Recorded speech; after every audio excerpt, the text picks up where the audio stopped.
So good morning to everyone.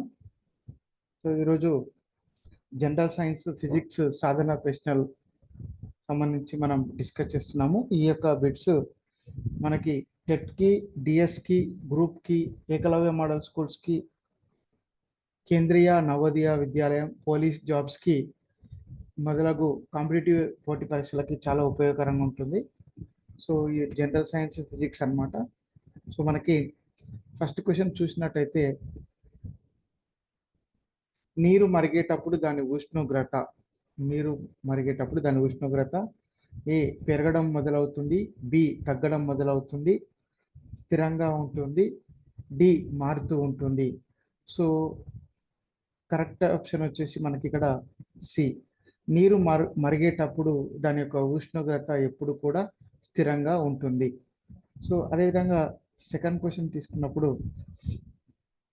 అయస్కాంత క్షేత్రానికి గురైన రికార్డ్ చేసిన టేప్ను ప్లే చేసినప్పుడు అప్పుడు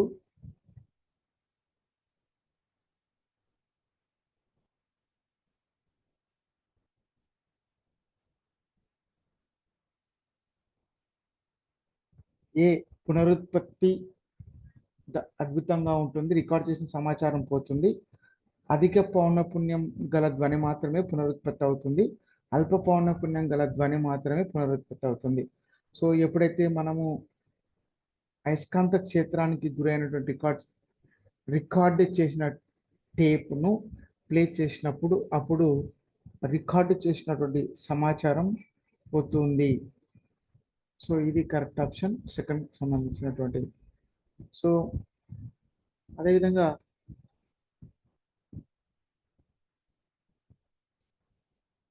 థర్డ్ క్వశ్చన్ తీసుకున్నట్టయితే, ఇంద్రధనుస్సు యొక్క చివరి రంగులు.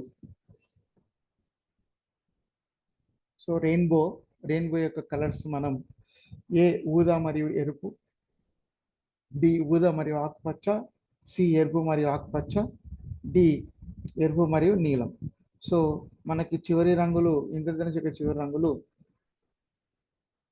ఊదా మరియు ఎరుపు అనేది ఉంటుంది అన్నమాట. సో అదేవిధంగా ఫోర్త్ క్వశ్చన్ తీసుకున్నప్పుడు, ఫోర్త్ క్వశ్చన్, కేంద్రకం పరిమాణాలను ఏ ప్రమాణంలో కొలుస్తారు? A fermi, B angstrom, C newton, D tesla. So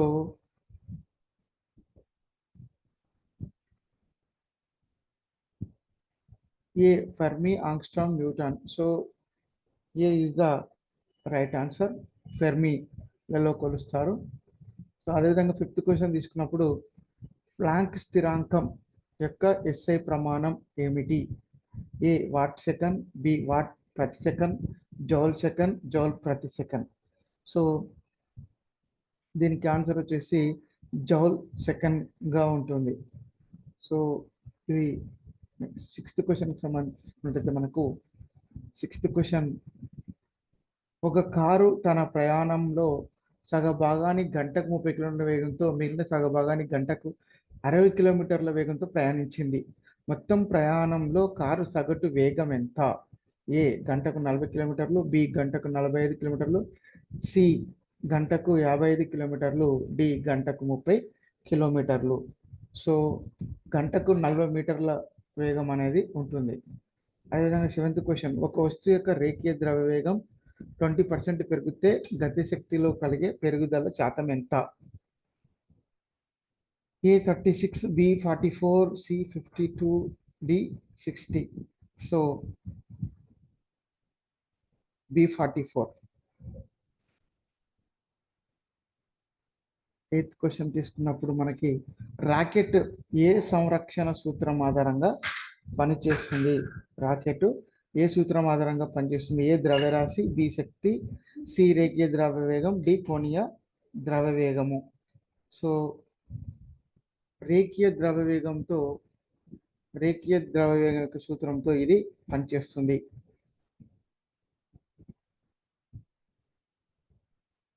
9. So ninth question, అదిశ రాశిని ఎంచుకోండి. స్కాలర్ క్వాంటిటీ ఏ శక్తి, బి టార్క్, సి ద్రవ్య వేగము, డి బలం. సో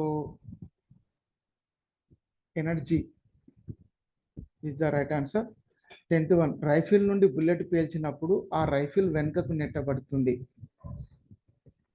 మరి బుల్లెట్ మరియు రైఫిల్ యొక్క గతిజ శక్తుల నిష్పత్తి ఎంత?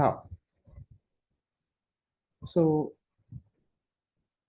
ఎవరి యాక్షన్ ఈక్వల్ టు రియాక్షన్ అన్నట్టుగా ఈ రైఫిల్ కూడా బుల్లెట్ పేల్చినప్పుడు ఆ రైఫిల్ వెనుక అనేది నెట్టబడుతుంది. మరి దాని యొక్క గతిజ శక్తుల నిష్పత్తి ఎంత అంటే మనకు 1 కంటే ఎక్కువగా ఉంటుంది.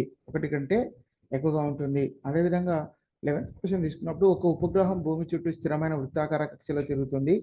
అటువంటి ఉపగ్రహానికి సంబంధించి క్రింది వాటిలో ఏ వాక్యం నిజం కాదు? సో ఇది అది స్థిర వేగంతో కదులుతుంది. దాని కోణీయ ద్రవ్యవేగం స్థిరంగా ఉంటుంది. భూమి యొక్క గురుత్వాకర్షణ శక్తిని సమతుల్యం చేసే ఒక బాహ్య బలం దానిపై పనిచేస్తుంది. అది స్వేచ్ఛగా కిందకు పడే వస్తువులా ప్రవర్తిస్తుంది. సో మనకి భూమి యొక్క గురుత్వాకర్షణ శక్తిని సమతుల్యం చేసే ఒక బాహ్య బలం దానిపై పనిచేస్తుంది అనేది correct answer. So 12th one తీసుకున్నప్పుడు మనకు భూమికి పలాయన వేగం ఎంత? భూమికి పలాయన వేగం వచ్చేసి ఆప్షన్స్ తీసుకున్నట్టయితే 9.2 kilometer second, 10.2 kilometer second, 11.2 kilometer second, D 12.2 kilometer second. So మనకి 11.2 కిలోమీటర్ సెకండ్గా ఉంటుంది అనమాట. 13th క్వశ్చన్ తీసుకున్నప్పుడు ఒక గ్రహం నుండి విసిరిన వస్తువు యొక్క పలాయన వేగం దీనిపై ఆధారపడి ఉండదు. ఏ వస్తువు ద్రవ్యరాశి, బి గ్రహం ద్రవ్యరాశి, సి గ్రహం సగటు వ్యాసార్థం, డి గ్రహం సగటు సాంద్రత. సో 13th వన్, సో మనకి వస్తువు యొక్క ద్రవ్యరాశి మీద ఆధారపడి ఉండదు. అదేవిధంగా 14 తీసుకున్నట్టయితే విశ్వ గురుత్వాకర్షణ నియమాన్ని ప్రతిపాదించింది ఎవరు? సో ఇది క్వశ్చన్ ఎప్పుడు కూడా రిపీట్ అవుతూ ఉంటుంది. సో మనకి న్యూటన్ యొక్క విశ్వ గురుత్వాకర్షణ నియమాన్ని ప్రతిపాదించిన వాళ్ళు. అదేవిధంగా 15th సంబంధించి గ్రహాల గమనానికి సంబంధించిన నియమాలను ప్రతిపాదించినటువంటి శాస్త్రవేత్త ఎవరు అన్నప్పుడు కెప్లరు ఇతను గ్రహాలకు సంబంధించినటువంటి నియమాలను ప్రతిపాదించినటువంటి శాస్త్రవేత్త. అదేవిధంగా 16th తీసుకున్నప్పుడు భూమధ్య రేఖ వద్ద కంటే ధృవాల వద్ద ఒక వస్తువు బరువు కొంచెం ఎక్కువగా ఉండడానికి కారణం ఏంటి? ధృవాల వద్ద భూమి చదునుగా ఉంటుంది. భూమధ్య రేఖ వద్ద భూమి భ్రమణం వేగం గరిష్టంగా ఉంటుంది. ధృవాల వద్ద ఉండే మంచు పొరలు ఆకర్షణ శక్తిని పెంచడం. వీటిలో ఏది పూర్తి వివరణ కాదు. సో మనకి భూమధ్య రేఖ వద్ద భూమి భ్రమణం వేగం గరిష్టంగా ఉండడమే ఒక వస్తువు యొక్క బరువు కొంచెం ఎక్కువగా ఉండటానికి కారణం అవుతుంది. అదేవిధంగా 17 తీసుకున్నప్పుడు బొగ్గుతారు నిండిన సీసాని పీపాని లాగటం కంటే దొర్లించడం సులభం. ఎందుకంటే లాగినప్పుడు పీపా యొక్క పూర్తి బరువు ప్రభావం చూపుతుంది. బి జారుడు ఘర్షణ కంటే దొర్లే ఘర్షణ చాలా తక్కువగా ఉంటుంది. లాగినప్పుడు పీపా యొక్క ఎక్కువ ఉపరితల వైశాల్యం రోడ్డుతో సంబంధం కలిగి ఉంటుంది. బొగ్గుతారు ద్రవ రూపంలో ఉండి దొర్లించినప్పుడు పీపాలో ప్రవహిస్తుంది. సో మనకి జారుడు ఘర్షణ కంటే దొర్లే ఘర్షణ చాలా తక్కువగా ఉంటుంది. బి అనేది రైట్ ఆన్సర్గా చెప్పవచ్చు. అదేవిధంగా 18 తీసుకున్నప్పుడు మనకి భూస్థిర ఉపగ్రహం జియో స్టేషనరీ శాటిలైట్ యొక్క పరిభ్రమణ కాలం ఎంత? 12 గంటలు, 1 రోజు, 30 రోజులు, 1 సంవత్సరము. సో మనకి 1 రోజుగా ఉంటుంది. సో రైట్ ఆప్షన్ అనేది బి అన్నమాట. సో నెక్స్ట్ వచ్చేసి మనకి 19th క్వశ్చన్. సో 19th తీసుకున్నట్టయితే మనకి కొండ ఎక్కే వ్యక్తి ముందుకు వంగి నడవడానికి కారణం ఏంటి? సో జారిపోకుండా ఉండడానికి, వేగాన్ని పెంచడానికి, తన శరీరం యొక్క గురుత్వ కేంద్రకం పాదాల పరిధిలో ఉండేలా చూసుకోవడానికి, తన శరీరం యొక్క గురుత్వం కేంద్ర పాదాల పరిధికి వెలుపల ఉండేలా చూసుకోవడం. సో సి అనేది కరెక్ట్ ఆప్షన్ అన్నమాట. సో తన శరీరం యొక్క గురుత్వ కేంద్రం పాదాల పరిధిలో ఉండే విధంగా చూసుకోవడానికి.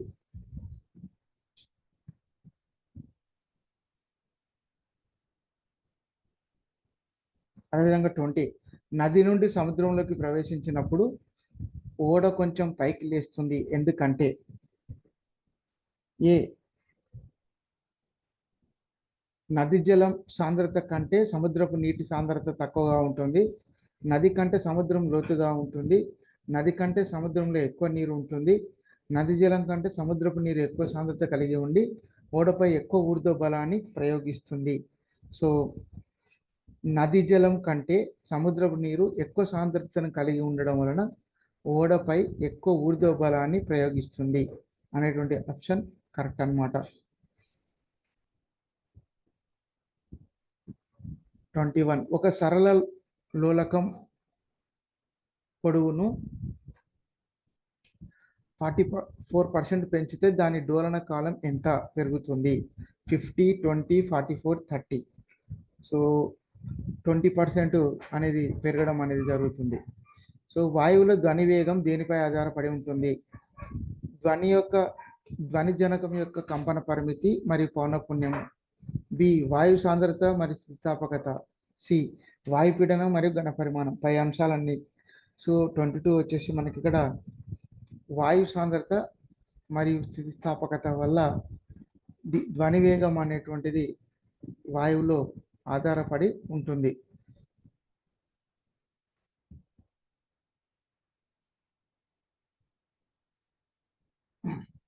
ఒకే విధమైన పరిస్థితులలో కింది వాటిలో ఏ వాయువులో ధ్వని వేగం అత్యల్పము? Nitrogen, oxygen, carbon dioxide, sulphur dioxide. So మనకి సల్ఫర్ డైఆక్సైడ్లో ధ్వని వేగము చాలా తక్కువగా ఉంటుంది. సో మిగతా నైట్రోజన్, ఆక్సిజన్, కార్బన్ డైఆక్సైడ్ ఇవి అట్మాస్ఫియర్లో ఎక్కువ మొత్తం అంటే ఉంటాయి, కంపోజిషన్ ఎక్కువ ఉంటాయి కాబట్టి వీటిలో ధ్వని వేగం ఎక్కువగా ఉంటుంది. సల్ఫర్ డైఆక్సైడ్లో ధ్వని వేగం తక్కువగా ఉంటుంది. హైడ్రోజన్ నింపిన బెలూన్ గాలిలో పైకి లేవడానికి కారణం? ఏ ఎత్తు పెరిగే కొద్దీ వాతావరణ పీడనం తగ్గుతుంది, ఎత్తు పెరిగే కొద్దీ గురుత్వ త్వరణం తగ్గుతుంది, ఎత్తు పెరిగే కొద్దీ గాలి సాంద్రత తగ్గుతుంది, బెలూన్ పై గాలి కలగజేసే పవన బలం బెలూన్ బరువు కంటే ఎక్కువగా ఉంటుంది. సో మనకి డి అనేది రైట్ ఆప్షన్. బెలూన్ పై గాలి కలగజేసే పవన బలం బెలూన్ బరువు కంటే ఎక్కువగా ఉంటుంది. సో కాబట్టి 25 పాదరసం ఉక్కుబంతి పాదరసంపై ఉక్కుబంతి తేలుతుంది ఎందుకంటే? ఉక్కు సాంద్రత కంటే పాదరసం సాంద్రత ఎక్కువ, ఉక్కు సాంద్రత కంటే పాదరసం సాంద్రత తక్కువ, పాదరసం ద్రవ రూపంలో ఉండే లోహం, తగ్గిన సర్దుబాటు ద్వారా ఏ లోహ బంతినైనా ఏ ద్రవంలోనైనా తేలేలా చేయవచ్చు. సో ఉక్కు సాంద్రత కంటే పాదరస సాంద్రత ఎక్కువగా ఉండటమే బంతి తేలడానికి ఆస్కారం ఉంటుంది. భూమి ఉపరితలంపై వాతావరణ పీడనం సుమారుగా ఈ పరిమాణంలో ఉంటుంది. 10⁻³ N/m², 10⁻⁴ 9/m², 10⁵ N/m², 10⁶ 9/m². So C అనేటువంటిది కరెక్ట్ ఆప్షన్ అనమాట. 10⁵ N/m².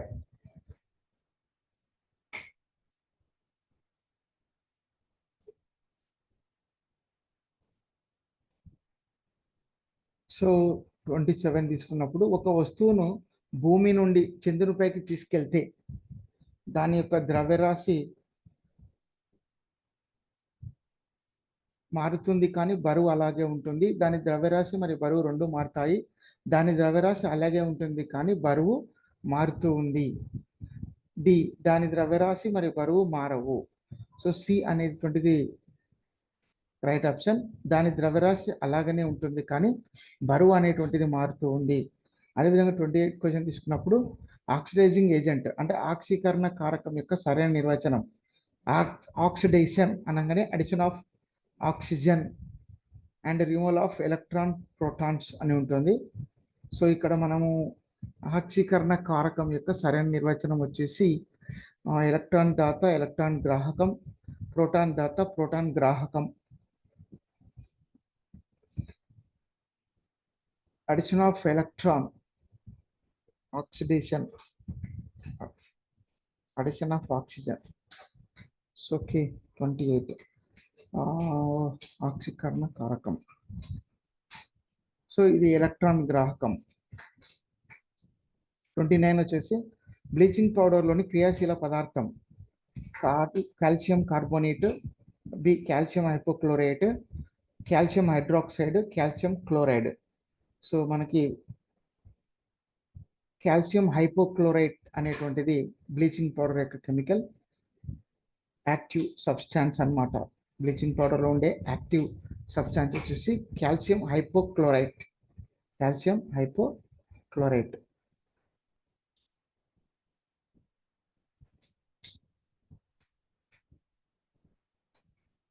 సో 30 జామితీయ సాదృశ్యత దీనిలో సాధ్యమవుతుంది.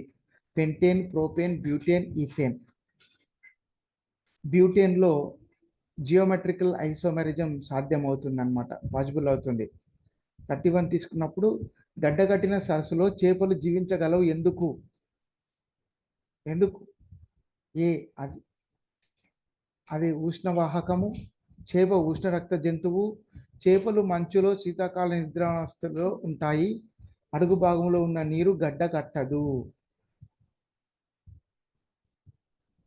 అడుగు భాగంలో ఉన్న నీరు గడ్డ కట్టదు. సో కాబట్టి అవి చుట్టూ ఉన్నటువంటి సరస్సులో నీరు గడ్డగట్టదు కాబట్టి అవి పాజిబుల్గా లీవ్ చేయడానికి ఆస్కారం ఉంటుంది.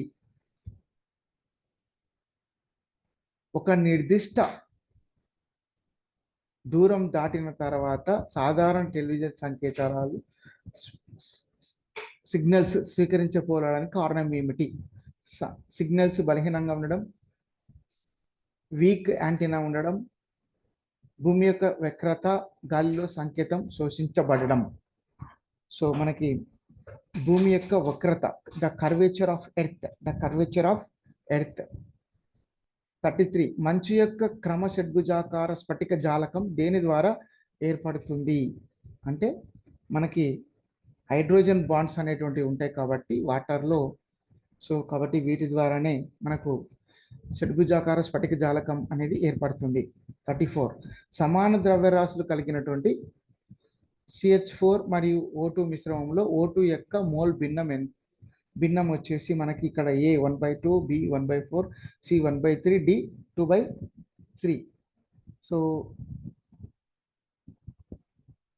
1/3. సో 35 తీసుకున్నప్పుడు మనకి ఇక్కడ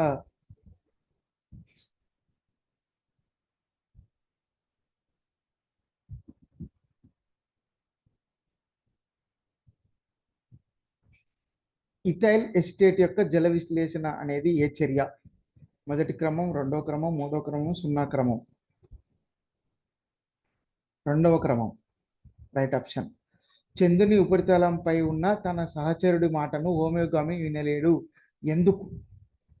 ఏ ఉత్పత్తి అయ్యే పౌనపుణ్యాలు శ్రవణ పౌనపుణ్యాల కంటే ఎక్కువగా ఉంటాయి, బి ధ్వని ప్రసారానికి మాధ్యమం లేదు, సి రాత్రిపూట ఉష్ణోగ్రత చాలా తక్కువగా ఉండడం వలన, పగటిపూట చాలా ఎక్కువగా ఉండడం వలన,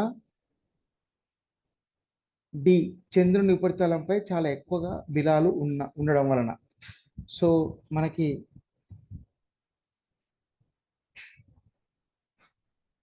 ధ్వని ప్రసారానికి మాధ్యమం, there is no media to spread the sound. B అనేది కరెక్ట్ ఆప్షన్ అన్నమాట.